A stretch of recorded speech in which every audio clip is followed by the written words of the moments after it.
It's the movie that taught us that true love means storming castles, sword fighting Spaniards, and occasionally surviving rodents of an unusual size. If you've never seen the movie, first of all, like, what are you doing with your life? Living under a rock. Yeah, for second, buckle up. It's one of those rare flicks that's an equal part fairy tale, comedy, swashbuckler, and meta commentary on storytelling itself. I love it. Adapted from the book. Look at that. It was a book in Battle of the Books for my son's class last year. So he and I got to read it together. And William Goldman, who wrote the script, my copy has this really cool map in the middle of it. Yeah, let's see that. Discovered isn't that? It was a surprise to me. It has Gilder and Florin, and it has the Cliffs of Insanity, and it has the Fire Swamp. Oh yeah. You get to kind of browse the map and see where everything takes place in the story. That's an incredible looking book right there. So here's the deal. The Princess Bride came out in 1987. Directed by Rob Reiner. Same guy that gave us, this is Spinal Tap, North, that we just talked about, and all the way to Stand By Me and Misery. So huge range, hell of a storyteller. Basically, he is the best storyteller, I think, one of all time. This is a love letter to adventure stories. Like, that's what I think it is. It's a love letter to the adventure stories that we all grew up with. You know, you could go out and say, this is the new Odyssey. You know, like, it's like a big adventure for the whole thing. And it starts off in that room with a sick kid. Yeah, which, I mean, I think that's a perfect segue into the story of it, too. It was written for William Goldman's daughters. And I think for people that maybe wouldn't have given this movie or this story a chance in the past, the little boy played by Fred Savage in the movie, saying like, oh, is there going to be kissing in this? And the grandpa is trying to build it up, trying to encourage him to give it a chance. And he's like, yeah, it's a love story, but it's also, you know, sword fights and exciting adventures and a six-fingered man. And, you know, all these things are going to be in this story.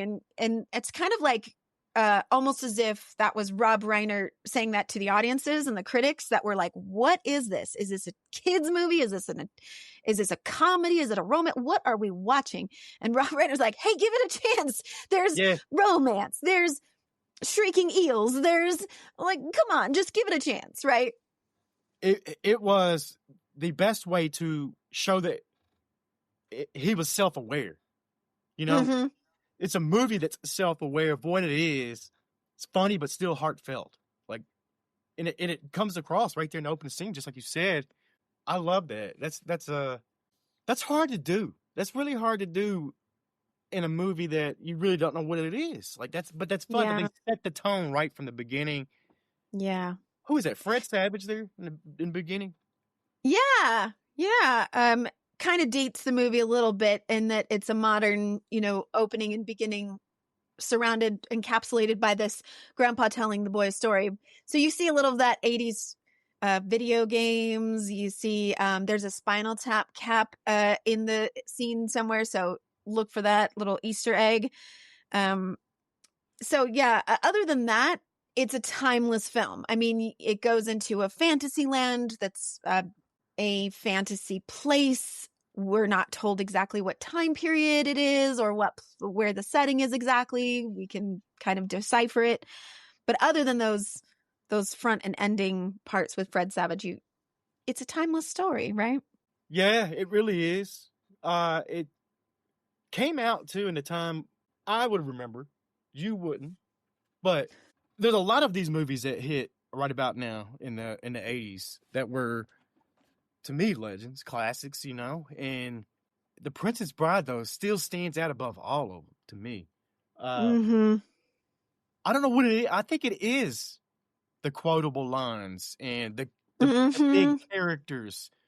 Everybody played their role to the perfect T, really, because, you know, nobody, sure, they all stood out, but nobody was like outdoing the other one. I don't know how to really put that into any better words than that, but they didn't. They didn't. The ensemble cast of it, I think that what really shone through, and I think why people love this movie so much, and in all the documentaries and interviews I've ever seen since, you really feel the genuine love that the cast had for each other, and I think that's what shines through in their performance.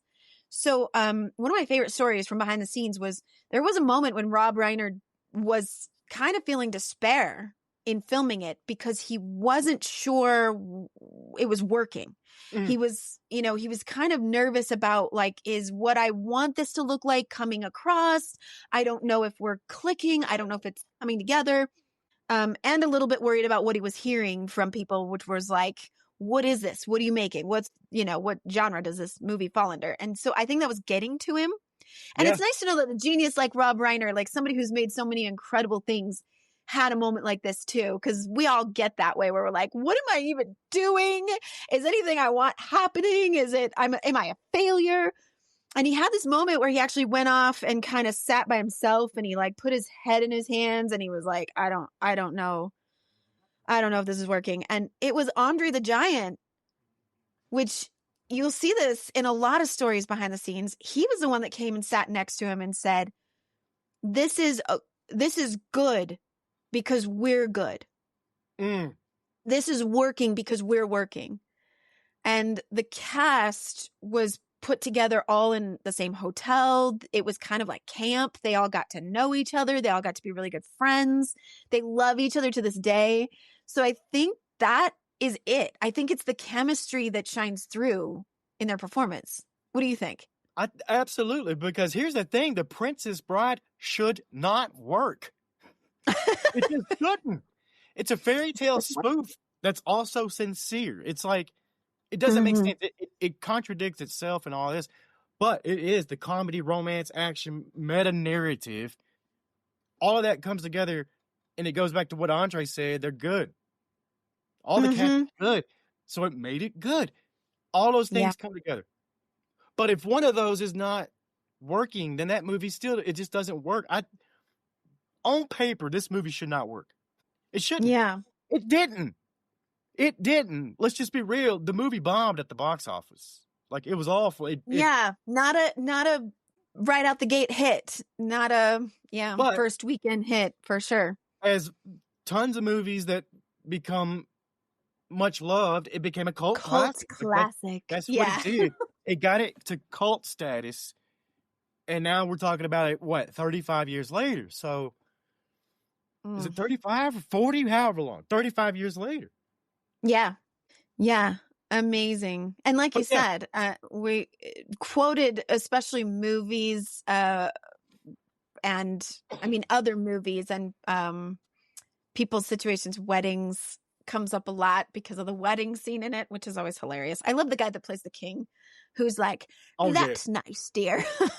He's one of my favorites. Now, speaking of weddings, you yesterday on the show mentioned that you had an old wedding video that you spliced in some footage from. Well, let me just tell you something. Don't let old Just Blane here know that something's floating around out there, because I happen to get myself a copy of. Have you seen this? Oh my goodness. So I've got the copy of the wedding DVD. Look at that young Coco and her husband, Matt. Yeah. 19 years old, 21 years ago. There it is. That's my wedding video. I got it right here. It's in my hand. Now, I have taken the liberty. Just know that you'll get a gift out of this, because you'll get a digitized copy of your wedding video now. I uploaded it to YouTube last night, so the whole world, it's out there for the whole world now. No, I'm kidding about that. I'm kidding about that part, but I want to show you what I found in here, because you weren't kidding. You really did put the Princess Bride into the wedding video. But this was like, you're going to have to tell us a backstory after we watch this, because this is wild to me. I couldn't figure out what was going on. Sweetie and Buttercup knew they were safe. A wave of love swept over them. And as they reached for each other... What? Now it's kissing again. You don't want to hear that. I don't mind so much. Okay. Since the invention of the kiss, there have been 5 kisses, the most passionate, the most beautiful. This one left them all behind.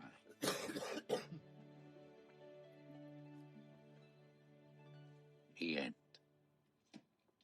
There it is. Yep, that was in our wedding video. That was our videographer.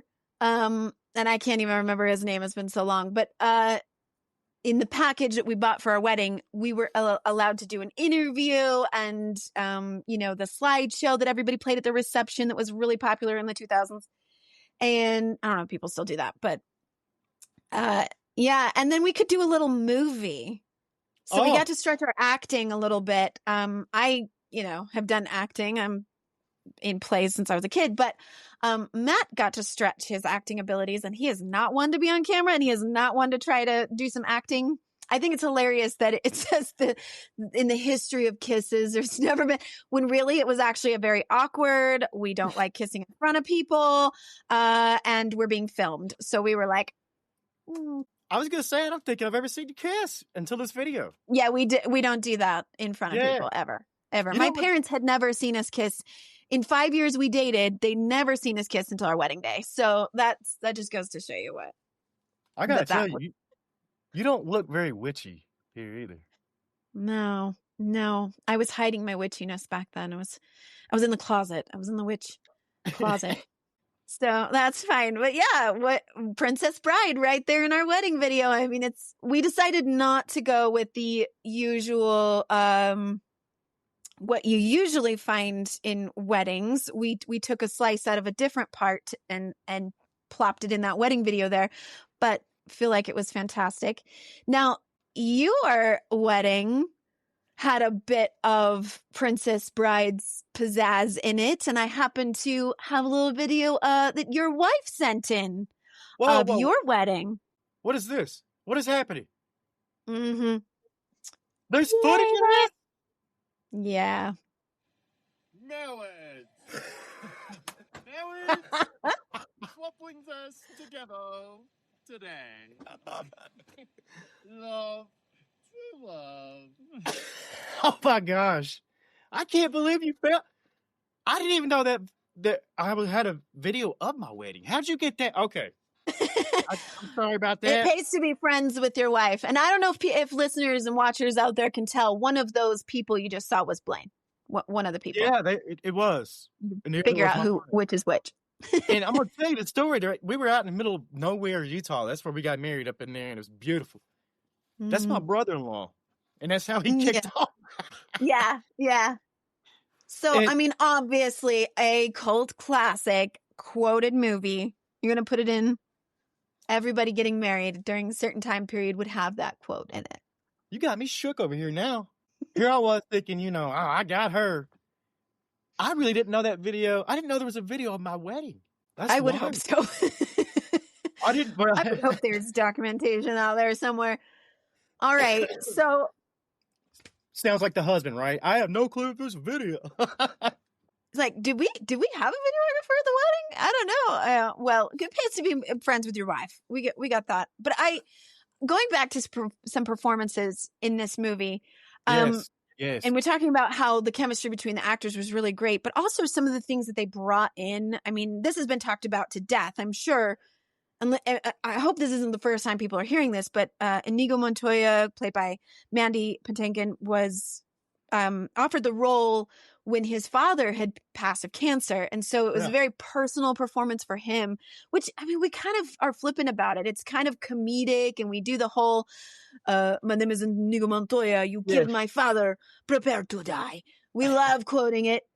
But like, really, when you hear Mandy talk about it and talk about what it was like to be in this movie, I get emotional with him talking about, I had lost my father. I know what that felt like. And I was bringing all of that emotion into this performance. And then you look at it completely differently. Yeah. Incredible. I think there was a lot of that probably on the set, I honestly, if they were that close, like you said earlier, then everybody else felt that and they knew that. Mm-hmm. and they were probably there for Mandy when things were tough, you know, because going through being that. an actor, you got to be able to flip that switch on, and that's probably a very hard thing to do with real life stuff hitting you. And I bet it was nice to have somebody the size of Andre the Giant around to cuddle you. Oh my gosh. And if you hear the stories people talk about him, and he passed in 93, I believe. Yeah. But the stories of the fellow actors, everybody seemed to have a story about a time when they were feeling nervous or really struggling. And Andre was the one who was there for all of them. Robin Wright plays Buttercup, talked about during the Cliffs of Insanity scene. She was getting nervous, and he put his hand on her head and calmed her down. And I mean, that is just so lovely. What a beautiful soul he is somewhere out there. And this is a man too who had been all over the world at this point, wrestling, being in front of people, being the attraction, the sideshow attraction, the freak show. So he had seen and heard it all at this point. Then again, who would pick a fight with Andre?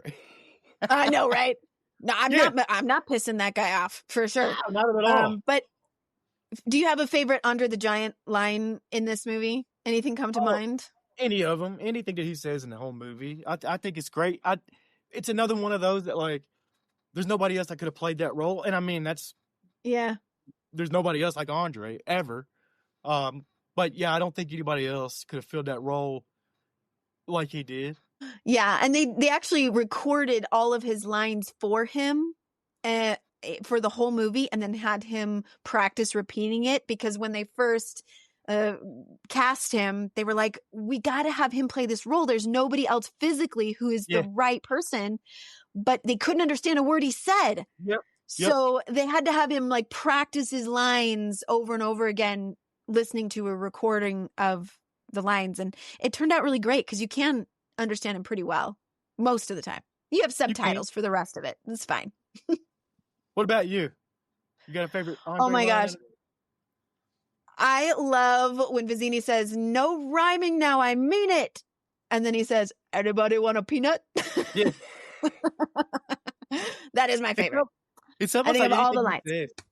Yeah, Vizzini, you talked about Vizzini. Inconceivable. That's that's a great line of his for sure. It was almost cut from the movie, actually. But Wallace Shawn playing Vizzini, and he was told they were wanting to cast Danny DeVito in that role, which made him a nervous wreck because he thought he could never do it as good as Danny DeVito. But I can't imagine Danny DeVito in this role. I think he did. I think this was he did fantastic. Yeah, that's his opinion. Yeah, and he really is a brilliant person. So him talking about his massive intelligence all the time, the actual actor was a Harvard graduated history, literature genius. So it's perfect. Hard to argue with then, right? Right. Yeah. Can we talk about the shove down the hill? Yes. That's my favorite scene from the movie. That is. Do you really you can, what does she say when she shoves him? She says something like, and you can die too for all I care. Yeah. She shoves him.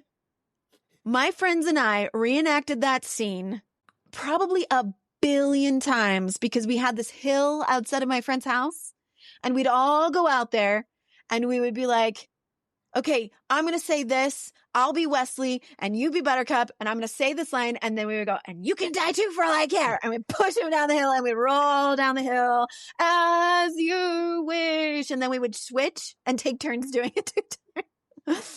Carrie Ells, Wesley. Oh, so Carrie cute. Ells. Another childhood crush. Yeah. All the ladies will understand, and some men too. I don't want to group anybody in together, but everybody will remember the way his hair falls in front of his face a little bit in this movie. I think this movie influenced who knows how many movies after. It had to have, right? Oh, for sure. Yeah. The quotes are even in other movies. Mm-hmm. Shrek, Deadpool. I think they all say inconceivable at some point, and it's, or as you wish, something in there. Like those came from this movie. Like, yeah. Yeah. That reminds me of the when my kids were littler and they would say words. You know how toddlers, when they're growing up, they say words that they've heard, but they don't really know what they mean. I don't know how many times I quoted, I do not think this word means what you think it means. Yeah. And I say this to my kids all the time. Did you know that Goldman, when he wrote this, it was because his daughters asked for a story about a princess and a bride? So he gave them both? Is that not a little girl request? For and sure. Is that not a princess who is also a bride. We want all of that. And I got to say, is that not a dad with that high level of multitasking to put it all together? Yeah. You're like, oh, I'll just throw it in. It'll be fine. And that's my only complaint, honestly, about the plot or, if I was to give any kind of criticism whatsoever, it would be that it's not a very feminist story.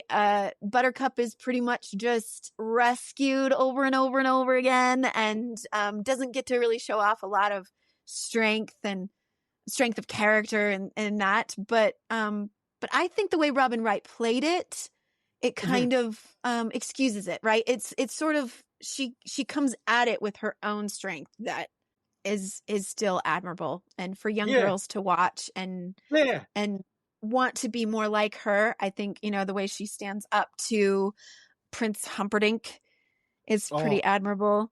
And man, I have to give credit to the costume who, I don't have the name of the costume designer, but whoever did the costume design for Buttercup's crown and gown, there is nothing that I can think of in anything that rivals that beautiful That's a silhouette. That's a great to look that up. I'm trying to find out who the person is so we can give them the right credit. And then if anybody wants to give me a replica as a gift, I'm just talking about fans out there. My birthday's in March. Go and send me one of those crowns. I'll take it. The bigger, the better. We have fans out there. Do you know that? Yeah, that's why I talk to them. Hey, fans. I think I came up with a name for them. Okay. The Freaks.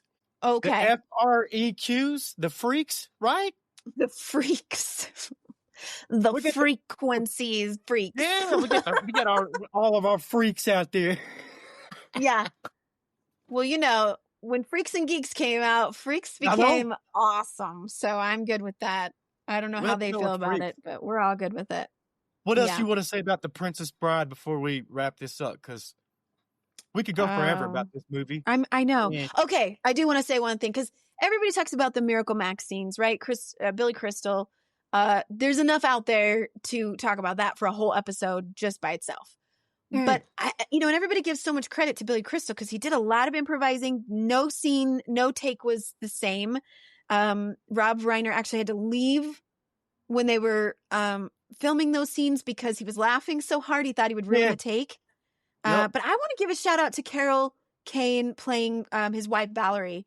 I think she stands alone. I mean, she is excellent as well, and her part in that, I absolutely love her in everything she's ever done. Scrooged, if you want to go check her out in that. I was gonna point Scrooged out because that's my Christmas movie. I don't know that Christmas has started until I watched Scrooged. So yes, absolutely. I love that. Isn't she fantastic? I mean, she plays the kind of quirky, crazy lady that I aspire to be someday. Right. Someday they're gonna look at me and go, she's nuts. And oh man, if I had her curly hair too, I'd just have it all. That would be all I need. But she and Billy Crystal got together before they made this movie, and they sat down, they read the book, got as much about Miracle Max and Valerie as they could, but they also sat down and wrote entire life backstories for both of them together. Because obviously they're a couple who's been together a long time and have some history. And that's hard work. I mean, that's really putting in the effort in a role. Yeah. And I have to give credit to her. I just wanted to point that out. While we're giving credit, Phyllis Dalton, that's who the costume designer was for. Okay, good. Thank you for that. Princess Bride. She also did Dr. Zhivago. She did Henry V. She won 2 Oscars during her career. Oh, and well, then no wonder. sadly, she passed away January 9th, 2025. So it was just earlier this year she passed away. Phyllis Dalton, though, we're going to pay our respects right now because, yeah, once again, incredible career, but also incredible work on this movie, The Princess Bride. Yeah, incredible. Yeah, I had no idea what what her other films were, but definitely deserves all of that. And R.I.P. to her and Rob Reiner, and our tribute to them in this episode today. That's right. I got nothing else to say about The Princess Bride. We got some other fun stuff coming up though here on Parallel Frequencies for all our freaks. Gonna get us canceled at some point. If it can happen, it's gonna happen. You know what? We might get famous for being canceled. All right, so you might get famous for this right here. Look at this though. Yeah. We got the DVD that I dug up from the dark webs. I'm not gonna do that again though because you got me back. But what a wild taste of your own medicine, right there. I'm still shook up about that, but that's all good. Rob Reiner, rest in peace. What a rough, tragic ordeal. We will never let his work of art die. Like it won't go away. We won't ever forget. It couldn't if we tried. There's too much amazingness to last for centuries. And there's a ton of stuff that we could have said about The Princess Bride, but it had all pretty much already been said. And it was more about showing him wedding videos, I think. That's what we were here for. This is what we're about. Okay. We'll see you next time. Parallel Frequencies, Just Blane and Coco.